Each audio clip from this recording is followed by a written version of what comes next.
dispositivos son dispositivos de, digamos así, de convivencia con una enfermedad, buscándole los matices, digamos, buscándole los contextos a partir de los cuales podría tramitarse, digamos, esta enfermedad. Por supuesto, nosotros sabemos todo lo que se hizo por detrás de la tuberculosis, o sea, alguien podría recordar, digamos, por qué teníamos quirófanos en los hospitales de tisiología, y bueno, porque hacíamos plombajes, digamos, para ver si colapsábamos el pulmón, y el pulmón, una especie de neumotórax inducido para que el bacilo no tuviera posibilidad de... Bueno, todo lo que de alguna manera se intentó terapéuticamente, digamos, para poder controlar esta enfermedad. Pero además dio origen a una especialidad, digamos, una especialidad que tenía toda una organización interna, todo un orden interno, todo un orden jerárquico, digamos, que con el tiempo tardó en reciclarse como tisioneumonología, digamos.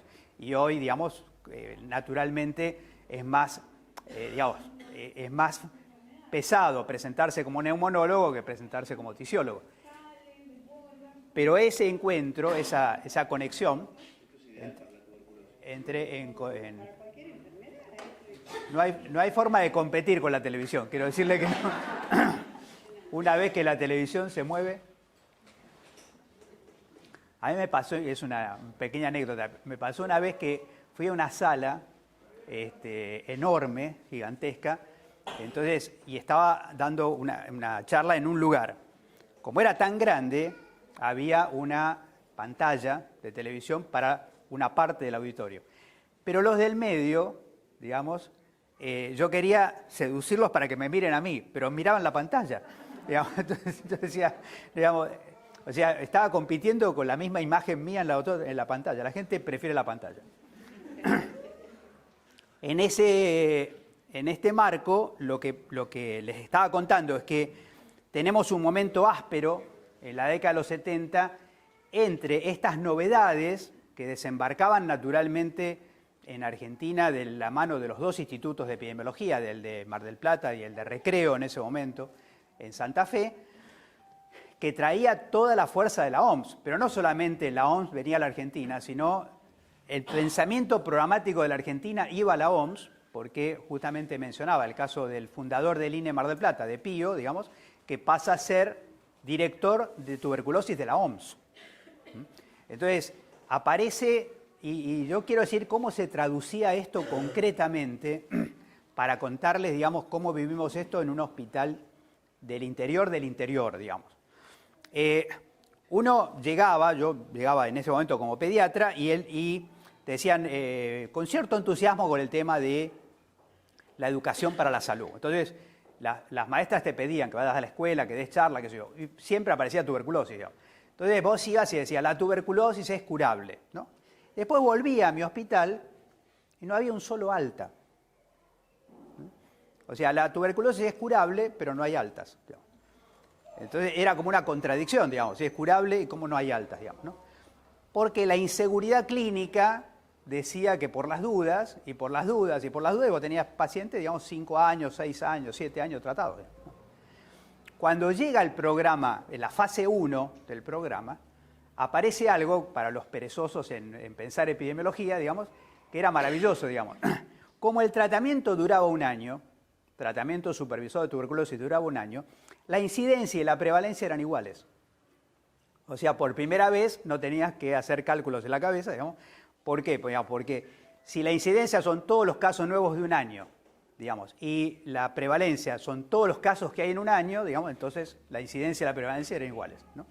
Después, cuando el tratamiento pasó a 9 meses, hubo ya que empezar a sacar la calculadora, después pasó a 6 meses, digamos, volvió a ser fácil porque entonces la incidencia, digamos, y la prevalencia estaban a 0,5, digamos, una de la otra.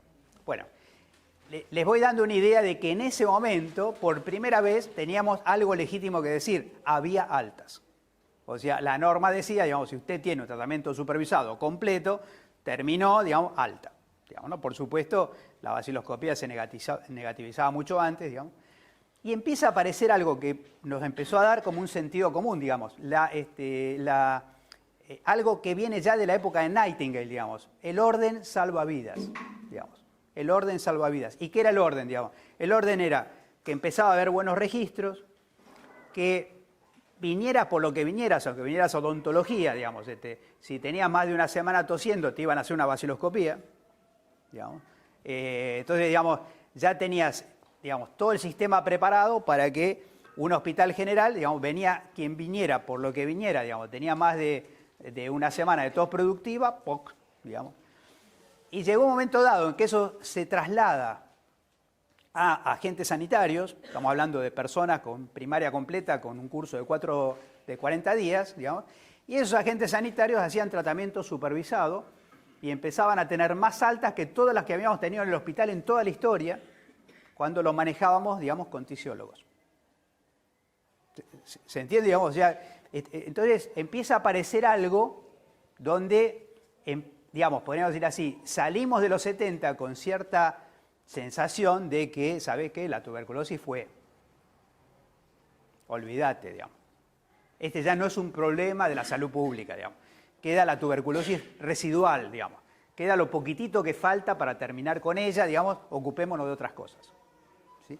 Y es tan así que, digamos, que arranca la década de los 80 con un tema de, no solamente fue la tuberculosis, fueron todas las transmisibles. Veníamos de la mano de la euforia de la erradicación de la viruela, digamos, y entonces era, digamos, ríndete, vacilo, digamos, tendrás un juicio justo, digamos, se acabó la historia, o sea, fuiste, digamos, ¿no?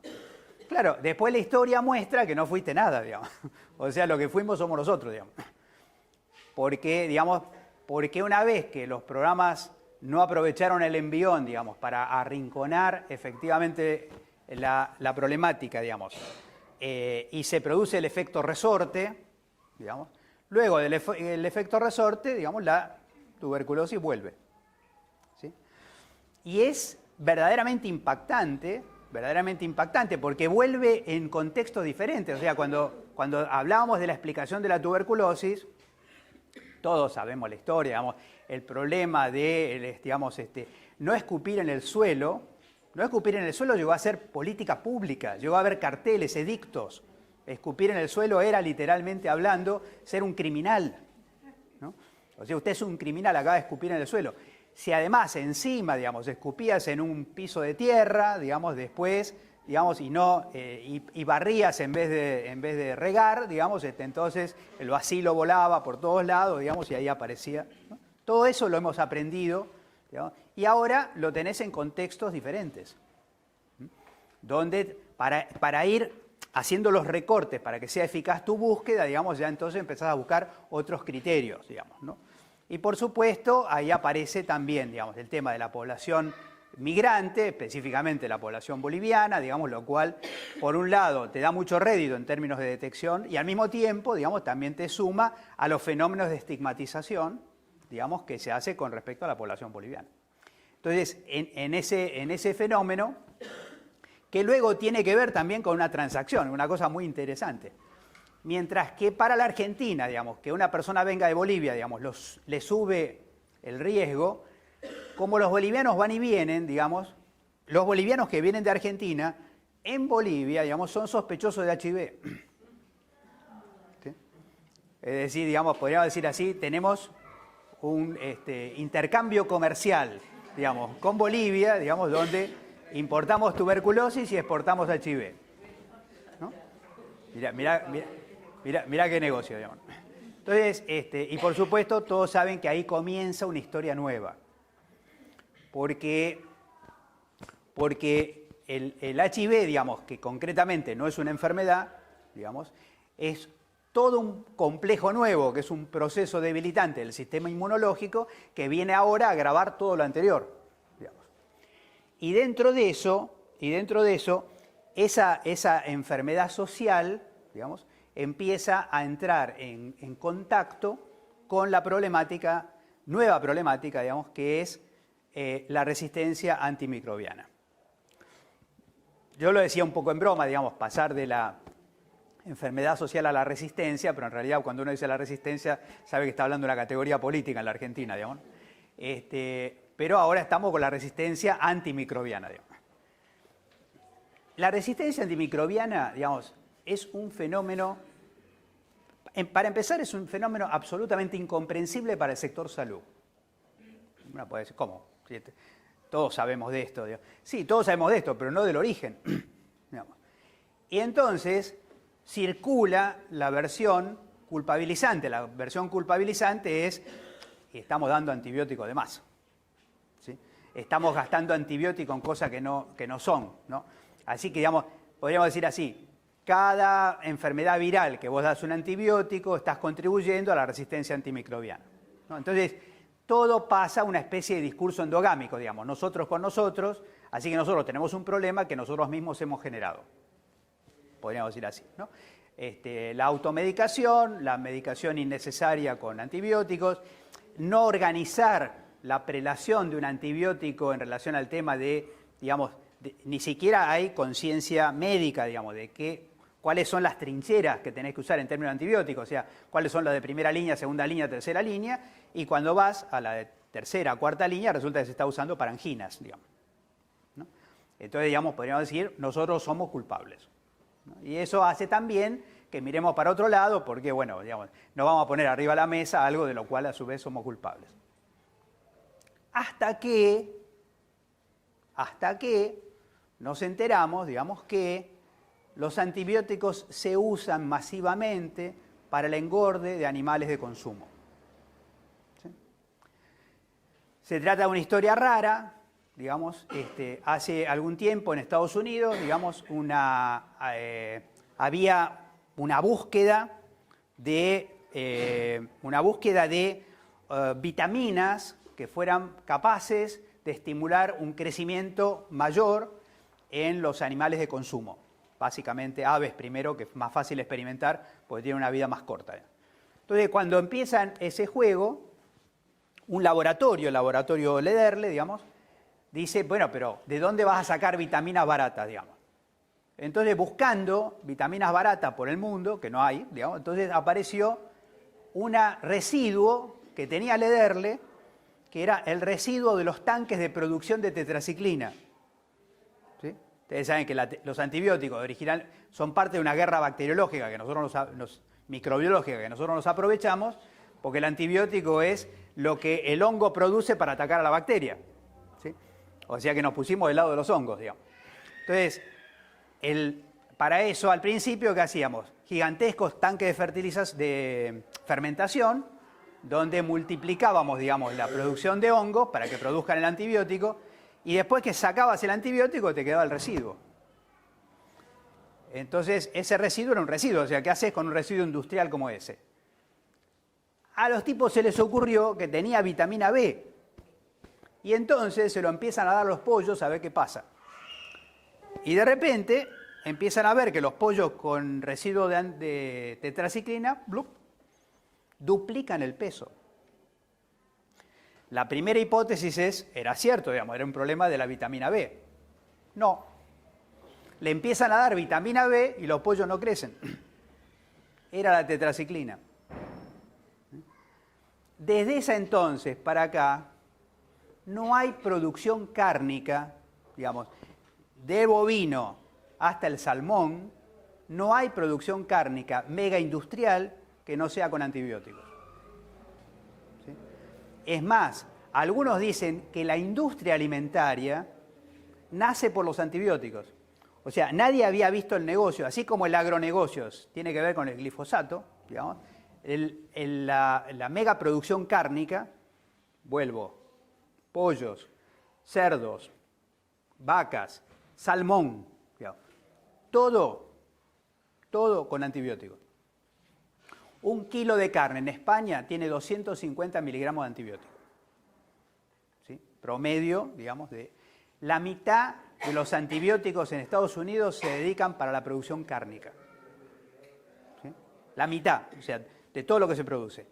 Un país megaproductor de salmón como Chile, que no produce antibióticos, el 80% de la importación de antibióticos de Chile se dedica a las salmoneras. ¿Sí? Si ustedes han comido salmón, ese gustito crocante que tiene el salmón es oxitetraciclina, digamos, ¿no? Le da un gustito peculiar, digamos, al... ¿Sí? Sí. Entonces, resistencia antimicrobiana, digamos, resistencia antimicrobiana hoy es uno de los 10 principales problemas de la salud del futuro en el planeta, identificado por la Organización Mundial de la Salud, identificado por un movimiento transversal que se llama One Health, donde participan todos los grandes actores de la salud pública internacional, públicos y privados, digamos, la Fundación Rockefeller, digamos, todos están atrás de algo así como prepárate para una etapa preantibiótica.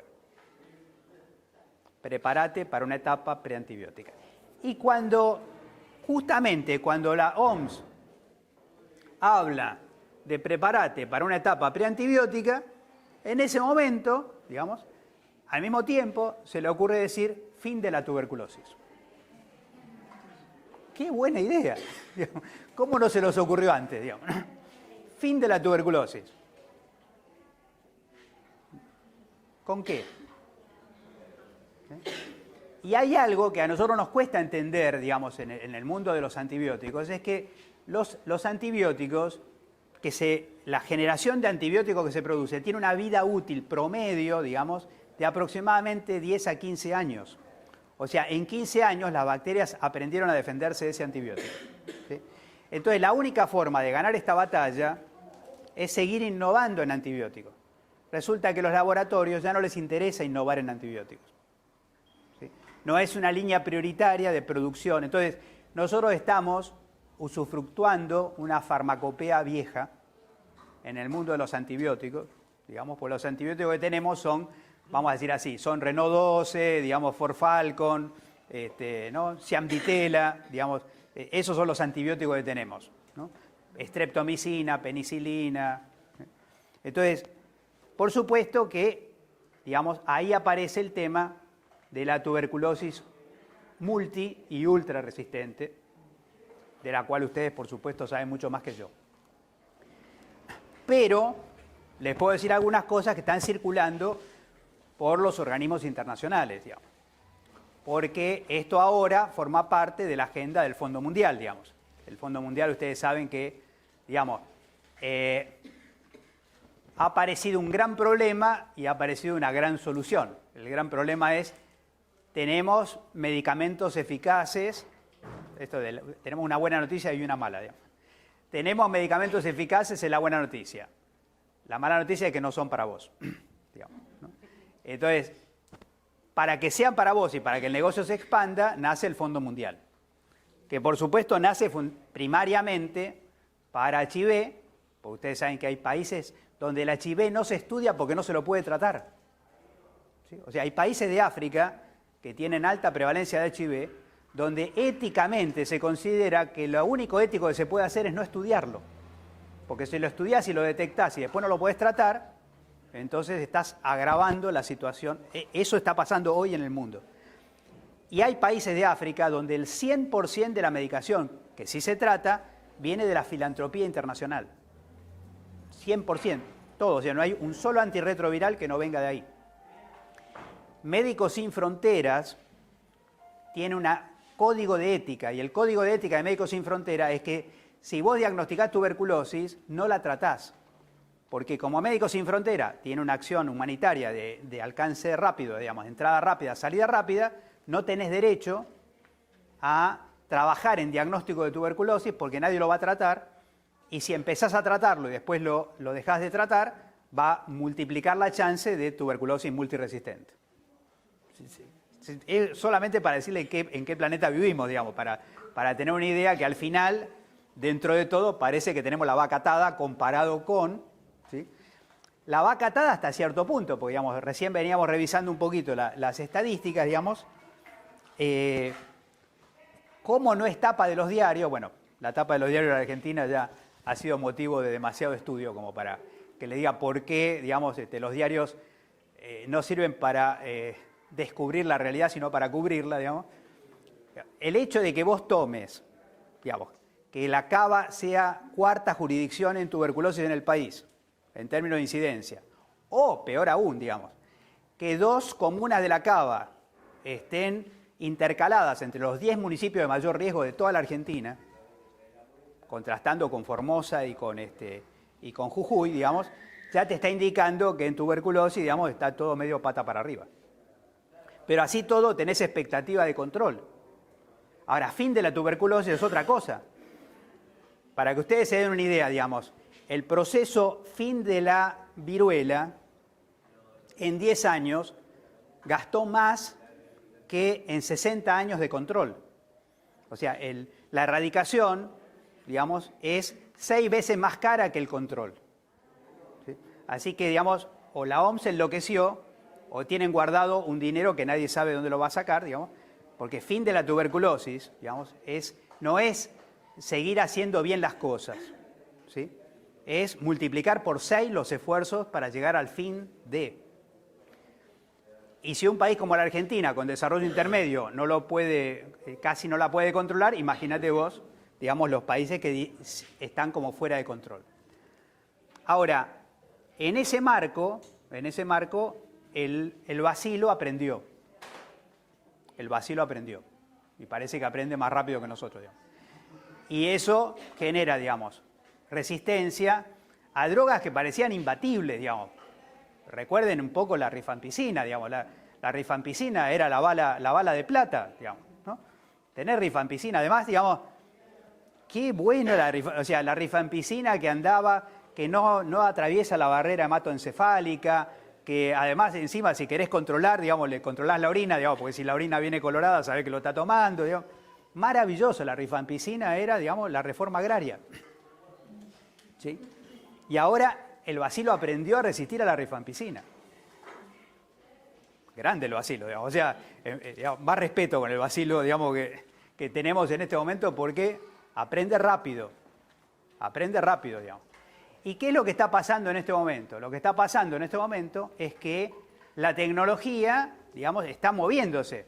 Ya aparecen los test rápidos, digamos, y ya no estamos igual que en la época que hacíamos un frotis, digamos, y mandábamos a teñir de ácido alcohol resistente para ver qué pasaba con la plaquita, digamos, si se agrupaba o no como paquete de cigarrillos, sino que en realidad, digamos, el problema de los test rápidos, supuestamente, digamos, te está cambiando la lógica de buena noticia, de vuelta, hay una buena y una mala. ¿Cuál es la mala, digamos?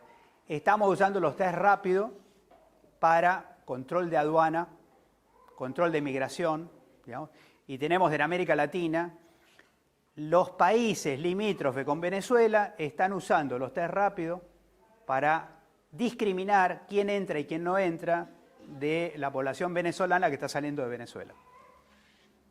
Exactamente igual que lo que hacíamos nosotros con el tracoma, digamos, cuando venían los barcos de Italia, cuando venían los barcos de España, ahora con tuberculosis. ¿Sí? Y el estigma más fuerte de los migrantes es tuberculosis. Entonces aparece tuberculosis de vuelta, vinculado a migraciones, a fronteras, a control de fronteras. ¿Sí? Entonces, y es impactante que la salud pública, digamos, de repente avance hacia atrás, digamos. Porque vos ves cosas que decías, digamos, si hay algo que creíamos que estaba superada era la policía médica. Y de repente vuelve la policía médica, el control de sanidad de fronteras, el control sobre, digamos, una enfermedad que fundamentalmente no es de riesgo para el país que la recibe, sino que es de riesgo económico porque hay que poner plata para tratarla. ¿Sí?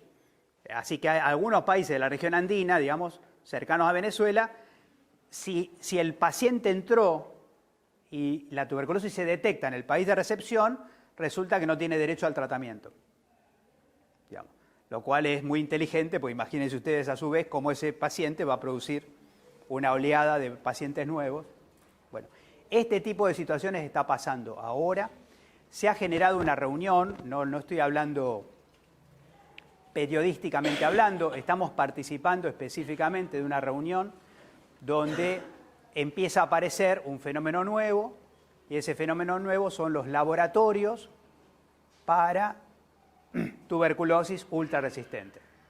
Entonces, cuando yo recuerdo, digamos, a aquel técnico de laboratorio con el microscopio, digamos, y los agentes sanitarios buscando el esputo casa por casa para los tosedores crónicos y demás, ahora tenés laboratorios con tipos que están con disfrazado de astronauta, digamos, parecido al que está tratando el ébola, digamos, porque está manejando un material, digamos, de bacilos ultra resistentes, digamos, y con normas de seguridad que parecen de la NASA.